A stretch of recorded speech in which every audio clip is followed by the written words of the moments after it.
selamat datang di Suara Edukasi, podcast yang membahas tentang dunia pendidikan dari sudut pandang yang santai dan apa adanya. Bareng aku, Hansina Imbuai, hari ini kita akan membahas topik yang mungkin kalian juga pernah ngerasain. Bingung sama diri kalian sendiri dan bertanya-tanya, apa sih bakat dan minat dari kalian? Nah, di sini kita punya 4 narasumber dari kampus PGSD.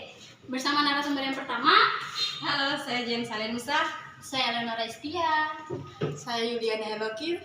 dan saya Fiona Cindy.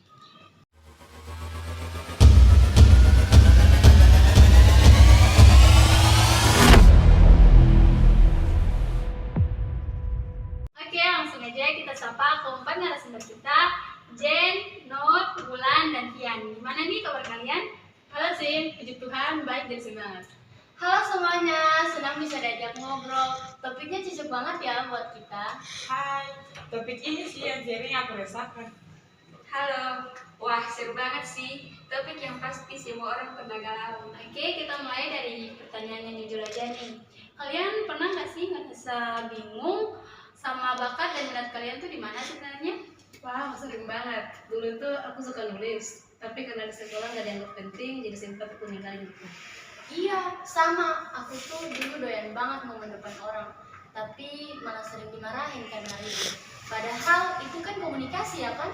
Kalau aku malah kebalikan, aku suka banyak hal, tapi bingung milih yang mana. Gambar, iya. Nyanyi, iya. Suka ngajarin juga iya, tapi nggak ada yang benar-benar dipantau terus dibimbing juga tidak. Kalau aku dulu mikirnya harus pintar akademik dulu baru bisa punya bakat. Padahal pas ikut ekstrakurikuler desain baru ngerasa, wah ini gue banget. Nah itu dia, jadi bukan gak punya bakat, tapi gak dikasih radar buat tahu kemana arahnya ya. Iya benar, di sekolah itu masih fokusnya ke nilai. Kalau nilainya tinggi dianggap pintar, padahal masih banyak anak-anak yang jagonya dalam prakarya, tapi malah diremehkan. Ngomongin soal itu, kalian ngerasa nggak sih kalau lingkungan juga punya peran yang penting, kayak keluarga, guru, dan sekolah? Iya banget. Orang tua tuh kadang pengennya anaknya jadi guru, jadi dokter, jadi PNS. Bukan karena salah, tapi belum paham aja minat anak. Dan guru itu kadang terlalu fokus ke target kurikulum, padahal anak-anak juga butuh waktu untuk eksplor. Belum lagi kalau anak nunjukin minat yang gak umum, kayak suka melukis mangan atau gaming, pasti langsung dianggap main-main. Padahal sekarang ada profesi dari semuanya itu. Jadi ada gap antara dunia anak-anak dengan dunia orang dewasa. Kalau boleh cerita, momen apa sih yang buat kalian tuh sadar kalau minat kalian tuh di sini? Aku sih pernah ikut lomba cerpen SMA. Gak menang sih, tapi feedback juri bilang tulisan tuh punya warna. Itu titik balik sih. Kalau aku tuh kan pernah ngajarin adik kelas tuh buat presentasi, dan dia bilang gini ke aku, kak, kak tuh enak banget udah jelasin. Dari situ aku kayak, oke, aku cocok untuk ngajarin orang. Aku waktu itu ikut komunitas menggambar online. Terus aku dikasih apresiasi sama teman-teman aku di luar negeri. Terus dari situ aku merasa ada dihargai. Kalau aku pas bantu bikin logo buat acara kampus, ternyata banyak yang suka dan ada juga yang minta tolong dibuatin. Dari situ aku mulai percaya diri. Jadi validasi itu nggak selalu datang dari sekolah ya, bisa juga dari luar. Dan itu penting banget buat percaya diri. Nah, gimana sih kalau misalnya seseorang belum paham sama bakat dan minatnya? Kira-kira apa sih dampaknya? Salah jurusan atau kerja hanya untuk digaji, bukan karena suka. Anak bisa merasa gagal terus, padahal dia belum bertemu sama medannya. Dan yang parah bisa stuck dan merasa nggak punya arah hidup. Atau ngerasa iri sama teman yang udah di jalan. Padahal kita sendiri belum dikasih waktu buat eksplor. Tapi jujur sih, itu realita banyak orang. Jadi, yuk kita bahas solusinya.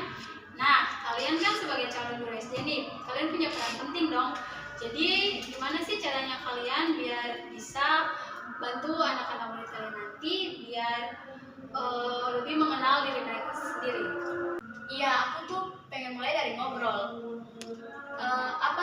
kegiatan kamu di rumah? Simpel sih, tapi sering dia baik. Guru itu harus buat variasi tugas, biar nggak melulu untuk tulis menulis, tapi ada prakarya, drama, presentasi, biar dari situ bisa kelihatan siswa itu keunggulan dan bakatnya di mana. Aku pengen bikin folder fotofolio per anak. Tiap karya disimpan dan anak bisa lihat progresnya, itu bikin mereka bangga. Dan kasih ruang eksperimen, misalnya kasih proyek bebas yang bisa digarap sesuai dengan anak, jadi anak bisa eksplor tanpa takut salah. Wah, ide-idenya bagus sekali ya. Jadi bukan cuma nilai rapot yang dinilai, tapi juga potensi dan prestasi anak. Kita udah ngobrol lumayan panjang ya, dan jujur aku belajar banyak banget. Terakhir, boleh dong kalian kasih pesan nih buat para pendengar kita dan buat yang masih bingung sama bakat dan minatnya. Jangan buru-buru, ngerasa nggak punya bakat, coba dulu. Kalau gagal, nggak apa-apa. Menurut aku sih, kalau kamu suka sesuatu, dalamin aja. Jangan nunggu validasi dari orang lain. Jangan takut beda, kadang beda itu justru paling dibutuhkan dunia. Luangin waktu buat kenal diri sendiri, dengarin dirimu lebih dari dengarin ekspektasi orang lain. Makasih banyak buat 4 narasumber kita dan buat kamu yang udah dengerin podcast ini. Semoga podcast ini bisa menjadi titik awal buat kamu lebih mengenal diri kamu sendiri. Sampai jumpa di episode selanjutnya. Ingat buat kenalin diri kamu sendiri dan temukan arahmu. Dan semua orang punya potensi yang berbeda-beda. Kita hanya perlu ruang dan waktu untuk tumbuh. Jadi jangan pernah bandingkan proses kalian dengan proses orang lain. Kalau kalian suka dengan episode kali ini, kalian boleh bagikan ke teman-teman kalian atau kalian tulis komentar di platform podcast kesayangan kalian. Kita bakal terus bahas tentang pendidikan dan pengembangan diri. Sampai jumpa dan tetap semangat.